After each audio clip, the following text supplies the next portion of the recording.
All right, if you want to know the trends to follow in the early window of AFL this Saturday, then listen on. Don't forget to like, subscribe, and let us know your tips for the weekend in the comments below.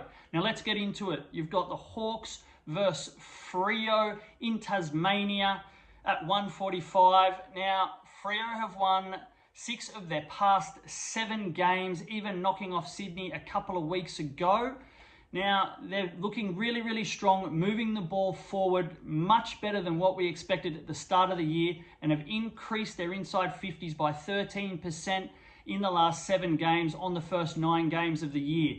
They've been actually averaging 102.4 points per game in their past 5 games and have scored no less than 82 points during that time.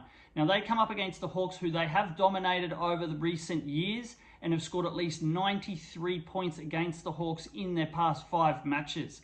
So we're looking at the team total of Freo over 80.5 points in that game, and I'll give you a free one. They'll cover the 3.5 points as the favourite. Then we look at the Sydney Swans versus North Melbourne. A real interesting matchup when it comes to trends. Obviously, the Swannies are heavy favourites despite losing their last 2 games.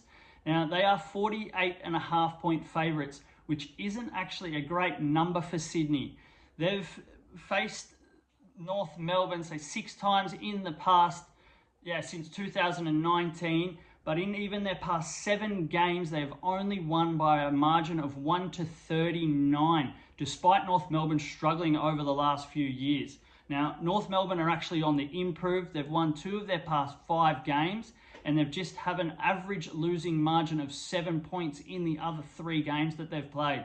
So they've also improved their defense a lot, just averaging 82.8 points against in their past 5.